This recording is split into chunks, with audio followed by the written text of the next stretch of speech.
Yo, what is going on, guys? I wanted to get back on the YouTube grind, and I finally have figured out what I'm going to be able to do in terms of dropping content while also, going back to work full time. And ultimately, uh, I'm just going to have to pre-record.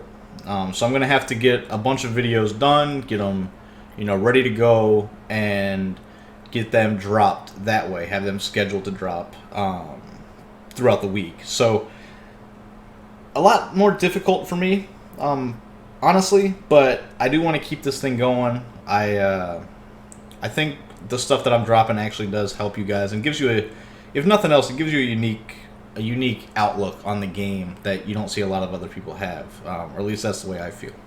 So let's go ahead and talk about something that is a little bit different.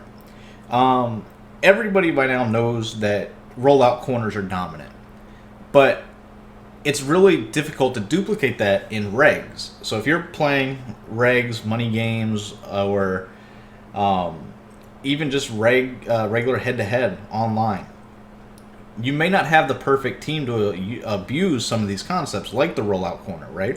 In regs, there's no offensive team, there's no team in general that has the escape artist quarterback to get up out of the pocket and also has a slot apprentice receiver so you can put the corner route out there.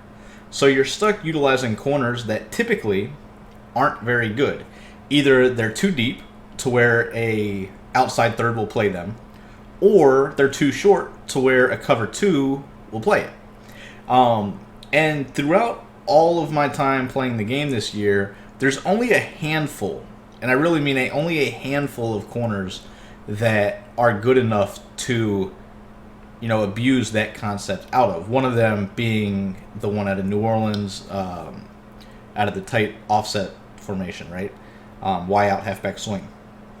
So there are a couple corner routes like this. Now the difference is there's no tell to what I'm going to show you. So like in that one, in regs, it's the guy opposite the running back. That's the corner route that's good. Now obviously they can motion the running back over and kind of mimic it, and play that, chess match with you. But if they motion the running back, then they can't send them, they can't max protect. So it's kind of a tell, if you get what I'm saying. But with this, there's not going to be. Now, I am in the Carolina Panthers offensive playbook. This is the playbook I like going to when I'm in regs. Now, I like this because of this concept. Now, I also, in this set, will be able to audible up to the A slot formation, and you have amazing plays out of here. You have a read option, you have a play that can bomb cover 3, cover 2, cover 4 at a PA read. Post, all of you guys I'm sure know how dominant post is. You have an alert bubble, you have X spot, which is a really good play in its own right. And then you have a quarterback power. Now, you also have the ultimate fail safe in Heavy Panther, so once you get inside the red zone, you can just blast your way in. Now, you also have other things that I really like, right? So if you've been following me on stream, you've got the triple option scheme out of here, out of the pistol strong slot, pistol weak. But in this video in particular, I want to talk about just one thing and one concept, and that's going to be the rollout corner. Now, you're going to utilize the play deuce close, or the formation deuce close, and what you're going to use is you're going to use the play tight end angle. Now, if you look at this corner route will work differently than, say, the same corner route on PA misdirection. It'll work differently than the ones on bench. It just works different. It looks the same in theory, but when you start utilizing it, you'll see the difference in what I'm trying to tell you. So, tight end angle is important. I think you really need this play to use this scheme. So, what we're going to do, and keep in mind, I'm going to throw this to both sides of the field, but I picked the Rams for the reason of having Jalen Ramsey. He's a dominant corner. The only comparable player to him is going to be Stephon Gilmore, and Gilmore's more of a man guy as opposed to a zone. But the main weakness that you typically will see is you'll have a lot of these corners that don't get underneath a third, an outside third. So if your opponent comes in, say they press, do something like that, right? That outside third is going to match. And once they match, it's pretty much over for you. But in this play, so we're going to run this to the right-hand side of the field. Now, I'm going to get into the blocking here in a second. But I just want you to see how this corner gets undercut by brown right here. So we're going to go ahead, we're going to cut block the outside guy on the right, roll out, and as you can see, we're able to throw that underneath a universal coverage player like Ramsey. Now, go to the instant replay really quick. You see we can cut block, we can roll up out of the pocket, but you'll see right here, we get over the top of these outside zones, like the purples, the clouds, whatever zones are going to be out there. But the thing, and the only reason this works and is so good is because look at Ramsey. Even from a pressed outside third, he's going to go ahead and get beat by the outside pass lead right here, right? And if you get the possession catch animation, you're going to catch this 9 times out of 10. And you're going to be able to abuse it because there's no tell to it. Your opponent doesn't know if you're going to the right or to the left. So we're going to go ahead and do it again. Same exact thing right here. This time I'm going to go ahead to this left-hand side. So we're going to roll out, boom, possession catch. So as you can see, one of the main concepts that we abuse in MUT are these rollout corners. But in this formation, this play in general, you can do it to both sides of the field, and your opponent doesn't know which way you're going to. It doesn't matter if it's short side, doesn't matter if it's wide side.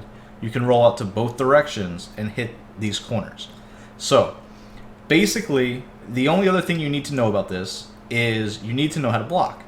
So if you want to roll out to the left, you're going to block the running back one time, right? Just one time to the left, and then you can double team the end right here.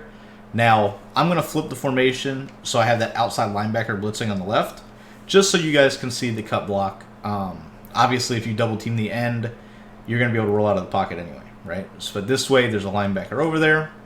You'll see he's going to come in free, get cut blocked, and now we can throw these corners. So, now you might think, well, that's probably going to work the same way to the right. And it doesn't. This is why under center has annoyed me for the majority of the year, is because I didn't know how to block consistently out of under center. So if I do the same exact adjustments, but say I want to roll to the right, you would think it's going to work the exact same way. But it's not. Now there, that time, picked it up flawlessly, and we're good. But if I don't go ahead, so like say I flip my play, and then I block, and then I go ahead and ID, a lot of the times my running back is going to take his first step to the left, and then I'm going to get screamed at. Now, right now, for whatever reason, it's working flawlessly. But I promise you, in the game, especially if they start blitzing multiple people, the running back will take his initial step to the left. It's something that happens 99% of the time. I no idea why it's not working in this clip or this video, but you're just going to have to take my word on it, I guess. But let's go ahead and talk about how you can counter that. So if you want to counter that, you need to block your running back twice. Right? So you'll go ahead, you'll block your running back twice. You'll double team the end.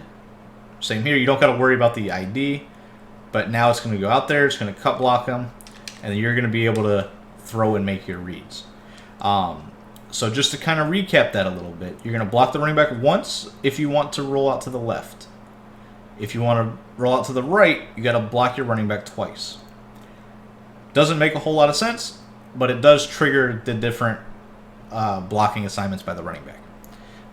The only thing I can think of is that maybe it's because I'm on the wide side of the field as opposed to the short side of the field or something like that. But just to be safe, trust me, take my word on it, block the running back twice if you want to roll out to the right, once if you want to roll out to the left.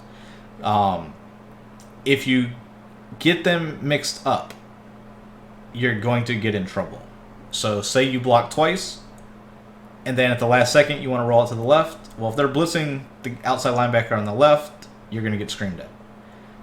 So you just gotta know what you want to do offensively to take advantage of the defense. But once you do that, as you see, even with no route chems and nothing like that. We're able to abuse these rollout corners. So I've shown you cover 3, which is the big one. Here's Tampa 2, just to show you how this works. We're going to run it to the wide side of the field. So boom, you can roll out, and as you see, you can just throw right over the top of it. So like I said, this is one of those perfect corner routes to where it's going to get underneath the quarter zone, it's going to get underneath the outside third, and it's going to get over the top of the clouds, which is amazing. And then you're doing it from a set where there's no tell in terms of which way I want to go. This really, in my opinion, is the perfect combination of route and formation, because like I said, if your opponent doesn't know which way you're going, then they can't set up their defense a specific way. They're going to have to basically blitzkrieg and hope to get home. And if they do that, we have other beaters out of this that if you guys want, I'll break down for you. Just let me know what you guys want to see, and I'll do it. Pretty much as simple as that, guys. So hope you guys enjoyed this tip. I know it's mainly for Regs or CFM players, and I know a lot of people play MUT, but I kind of wanted to branch off and do something a little bit different. Obviously, if you're in MUT, you can utilize this same type of scheme and concept. Say you don't have a hot route master quarterback, you have, say, Vic or one of those guys, Rogers. It opens up what you can do. You can go ahead and use the same type of scheme, but now instead of having your 2 abilities on your outside receivers, you can put your abilities on the tight ends, or you can put your ability on a tight end and a running back. Like, you can mix it up, right? You don't have to have all the good abilities on your 2 outside receivers.